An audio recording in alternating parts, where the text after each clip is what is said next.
pinakamagaganda at pinakagwapong fan doon. Ikiklaim ko na. Ayun, pero maraming salamat po sa pagpunta ngayon sa Palazzo de Mick Brent, tama ba? Um, it's an honor meeting all of you in person. We've been waiting for this moment and finally it's here. Maraming salamat po. Finally po, nakikita-kita na tayo lahat. Grabe. Alam niyo, mag-enjoy lang tayo ngayong hapon. Itong araw na to, hindi lang para sa amin, para sa ating lahat to. Okay? Enjoy the rest of... Salamat po sa pagpunta sa kasal na. Grabe yan! May tinatawag na doon! Grabe! Pero joke lang yun.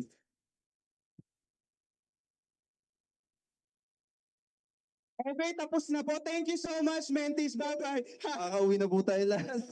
Pwede ba kayo kumuha ng ibang host? Hindi ko pa kaya. Thank you po. Salamat na lang, Jepoy. Hindi ko pala kaya. Klere. Mika and Brent, have a seat muna dito sa atin sa side. Habang kumakalma ang ating Mentis. Hindi na nila kinaya mo ba? Mamaya magkakaroon tayo ng slicing of cake. Ay, oo. Papakawala. Ay, narinig na nga akong mga glasses. Ano yan? Parinig ka. Mamaya papakawalan yung mga kalapati. Hinahanap pa, pero Jeremiah, siguro simulan muna natin yung ating first segment para simulan na natin ang ating official program. Oh, ito na nga. Alam ko, ang dami yung mga katanungan na gustong masagot ngayong araw na to. Pero ang tanong, handa na ba kayong Yes. marinig ang mga kasagutan na ito? Yan. Okay, bago nila sagutin ito, syempre, mag-settle down muna tayong lahat. Please have your seats muna. Kumalma tayo. Hinga. Inhale. Exhale. Okay ba ba? Humihinga pa ba yung katabi niya? Check niyo muna yung Oo. pulso. Check nyo. Parang kalmado pa naman ang lahat. Okay. Okay. Jeremiah, ano ba ang unang segment ng Ito na nga. ating meet and greet? Simulan na natin ang ating Ask Mick Brent Challenge. So sa challenge na to, nag-post ang ating mga admins if they have any questions for Mika and Brent. At Yes. syempre, Excited ako dito kasi nakita ko yung mga questions Oo. nila eh. Pero filtered naman, so medyo chill lang kayo dyan dalawa. Kinakabahan ba kayo? chill nga ba? Sobra daw. Baka kasi may ma-reveal. Ay, uy! Maling-mali. Okay. Okay, sige. Okay, first question, Jepoy. Simulan mo na yan. Ayan, may mic na sila. I think magpa-flash the screen ang ating first question. For our first segment, hashtag Ask Mick Brent. Ang ating first question, Jeremiah. Hi, Brenty. Sabi mo before na pinakita na ni Mick sa'yo lahat ng ugali niya at wala na siyang tinatago. Pero now that you've been out of PBB for almost 2 months, may mga bagay pa ba about her na mas naa-amaze ka? Kasi di mo ini-expect na ganun pala siya? Or may na-discover ka pa bang iba? Ako hindi ko pa nasabi sa kanya. To siguro yung na-meet niya yung family ko, yung buong family. Nga, Jepoy, lalapit ako kasi gusto ko lang ito eh. Okay, go, friend, go, friend. Ano nangyari? Wala, ang galing lang. Parang ako yung nagmukhang bisita. Mas, ang bilis niyang makisalamuha sa lahat. Kaya, yun, na-amaze ako dun. So, Mika, kamusta naman na-experience sa piyesta? Sobrang saya kasi sobrang bait ng lahat ng family ni Brent. Hindi ko na-feel na iba. Nabitin ka. Sobrang nabitin So ka. ready ka na maging part ng family? Sorry. Sorry, wala pa rin dito. Wala. Ikaw, Mika, if you're about to answer the question din, ano yung something na na-discover mo kay Brent na parang nagulat ka na-discover mo sa kanya?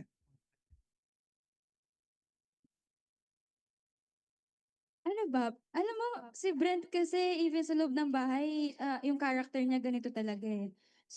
Siguro napabilib niya lang ako lalo dito sa outside world kasi kung ano talaga yung sinasabi niya sa loob ng bahay ni Kuya, pinaninindigan niya talaga dito sa labas. Galing. May paninindigan ang Brent Manalo. Satisfied ba kayo dun sa sagot? Okay kayo doon. Okay, approve. Proceed na tayo sa next Okay. question. Question. Ito, Jepoy. Mga ano to, 32 questions. Oo. Since sinabi niyo na yung favorite moment niyo sa PBB ay yung sa orange chair, pwede niyo ba kaming kwentuhan kung ano nangyari doon? Ito na nga. Uy, nagturuan na sila. Iba pala pag malapitan, no? Oo. Hindi. Hindi ako makahinga. Hindi, kasi yung orange share na to, ito talaga yung favorite namin moment ni Brent. Pero every time na ina-answer namin siya, even sa loob ng bahay ni Kuya, hindi talaga na, Pwede ba sabihin? Pero yun, kinakat talaga yun. kinaka talaga, even sa interviews dito sa outside world, kinaka. Pero yung nangyari kasi doon, parang doon talaga namin na-establish ni Brent yung trust sa isa't isa. Doon natin sinabi yung I got you, you got me. Diba? Ay, Yun, Mika, sorry, medyo choppy daw yung sinabi. anong sinabi mo? Anong sinabi niyo sa isa't isa? Actually, yun yung first time na nag-iyakan kami sa isa't isa. Oh, hindi ako umiikot. Ako pala yung umiyak. Umiyak ka noon. Parang naluha-luha ka din. Pero it was very special for us. Kasi alam ko naman minsan manood kay live stream, di ba? Tapos may mga times na hindi kami nag-uusap or nagkikibuan. Tapos parang, Yun yung pinakamatagal na hindi kami nag-usap. Tapos somehow para kami nag-iiwasan talaga. Hanggang sa isang gabi na umupo talaga kami tapos pinag-usapan namin, inopen namin sa isa't isa kung ano nangyayari, kung ano talaga yung problema. At doon namin na-realize sa isa't isa na iiwasan pala kami. Kaya ako ang sabi ko sa kanya, umiiwas ako kasi akala ko, nakaka-bother ako sa'yo. Tapos siya din, ganun din yung sinabi. na-estorbo ako sa kanya yun. Di ba yung sinabi ko? Sabi niya nakaka-istorbo daw siya sa akin, na ayaw niya daw akong parang i-gatekeep sa ibang house. Ay, Ayaw mo ba talaga? Hindi, syempre. Ayan, nag-aaway sila sa harap mo. Sige, yun na. Huwag na natin. okay na kayo doon, guys? Satisfied kayo? Kulang pa ng kwento, no? Di ba may sinabi? Ano yung sinabi niyo Ano? sa isa't isa? Oo. Yung orange Oo. nag-choppy. Oo, ganun din yung Oo. narinig ko eh. Ano yun? I got you, you got me. Okay, sige. Satisfied na sila. So, Jeremiah, ang Next. ating third question ay, kung ang square root ng 32... Uy, mali. Walang mat. Sorry. Mali. Sorry. What's the sweetest gesture you've received from each other so far? Gagawin nyo ngayon. No, live demo pala. Gusto niyo ba yun? Ang init. Nainitan. Secret. Ay, Parang okay lang na i-gatekeep muna nila yung... Oo. Oo. Diba? ibibigay. Parang sa amin na yun. Right, oo. And we will definitely respect that, diba, Mentis? Yeah. Oo. Yes. Okay lang. Oo, ibibigay natin yan. Next question. Yung square root na lang. Balik. Oo, balik na tayo sa math. What's your dream for each other and for us mentees? Oh. Yung sa amin kasi naman ni Mika, it goes beyond work. I mean, syempre ngayon, we're partners with everything we're doing. But yung one thing na yung pangarap ko sa amin ni Mika na even though we won't work with each other in the future, na yung nabuo namin and yung mabubuo pa namin magkasama man or magkahiwalay, is parte kami ng mga pangarap namin yun. As with mentees Oo. naman, syempre sana andyan pa rin kayo habang binubuo namin mga pangarap na. Ako din, same. Kung ako pangarap ko para sa amin ni Brent is kung ano man yung nabuo namin, friendship or anything, na Ano yung anything? Or anything? Explain or anything.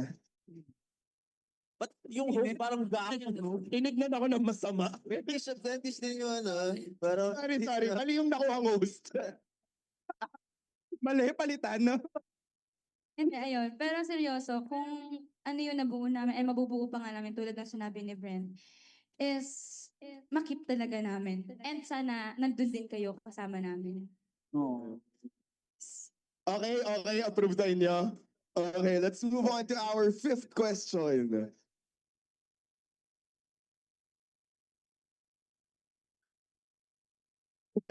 Hindi niya Diba, kinain. hindi na nila Hindi niya napigilan. Oo. Oh, ito. Next question. What's the kindest or most genuine thing you've done for each other that not everyone knows about? Ang dami nyo kasi hindi sinasabi sa akin. Masama kasi ugali ko kaya wala akong Hindi, joke lang. Most genuine thing? Na para sa akin? Na hindi alam?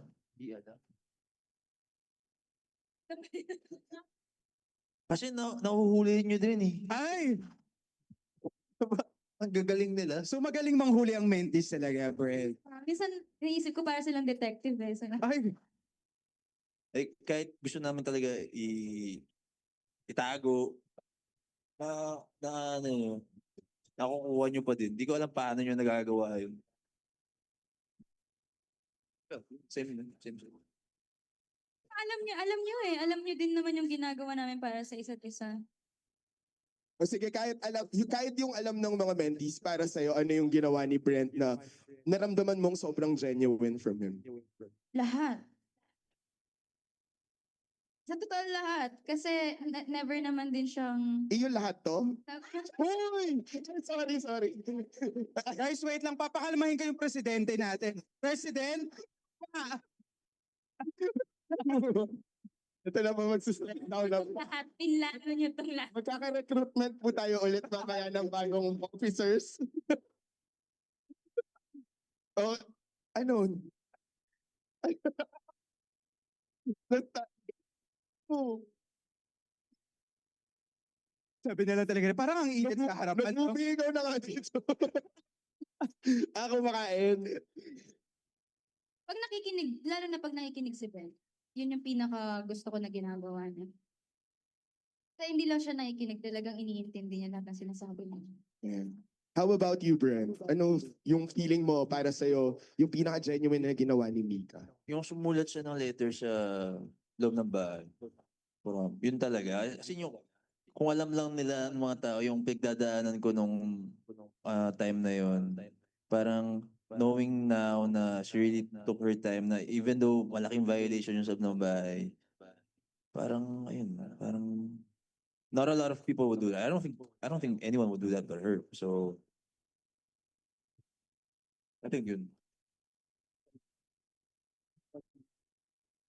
Next. Oh, President, ano masasabi mo? Parang hindi na kinakaya ng May binubulong sa akin si Jeremy. Oo. Sabi niya, Kasi may tinatanong ako dito eh, no? yung sa song nyo, yung bagong single, What if, napag-usapan nyo ba talaga kung what if? what if kayo? Yan ang title. Ano yung title? Yung title, yung Ano, title. What if tayo pala? Oo. Hindi what if kayo. Sorry, mali. Secret. Parang, Sige na. Ano naman nung Sige na, move on na tayo sa next segment natin. Yeah. sige, sa nagtatapos ang ating Ask Mick Brent. Palakpakan naman natin. Oo. Of course, Brent and Mika. Thank you so much for answering. Kinabahan ako, akala ko sabi mo, dyan nagtatapos sa ating program. Hindi, madami pa tayong gagawin for today. Pero syempre, this time around, konting throwback lang tayo sa naging PBB journey ni Mika and Brent. Pero ito, this time, kayo naman mentees ang bibida sa challenge na to. Tatawagin natin itong Uy, scene. Uy, bakit may naglilipat bahay? Mali, manonood. Scene reenactment challenge. So may papanood Okay. lang tayo na eksena dito. Tapos yung ating mga mentees ay gaganap Yes. bilang Mika And Brent. and Brent. Meron tayong tatlong pairs. Yes. Gagayahin nila yung gagawin nyo dito sa scene na to. Tapos pipili kayo kung sino yung pinakamagaling na guy at pinakamagaling na girl. The girl. And then at the end, itatry nila yung scene. Okay. Okay. Asan ang ating mga players? Yung mga players muna, ready na ba? Punta na kayo Okay. dito pero i-play muna natin yung gagayahin na scene. Meron ba tayong video? Meron. Hindi nyo binigay sa akin.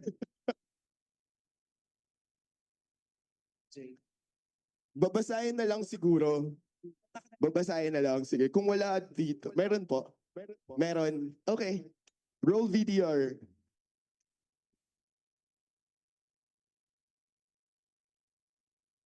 Ay, ang ganda. Gagawin Ganda.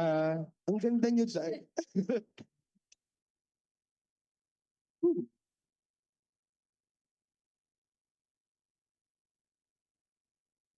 Tawagin na lang muna natin. Inaantay natin ang ating video. Tawagin na natin ang ating Three players, simulan na natin sa ating mga ladies. Tawagin na natin si Samantha Abrenica. We have Atasha Felizardo and Shane Alonso. All right, Akit na kayo dito, dali. join us here please. At ang ating mga boys naman nagaganap bilang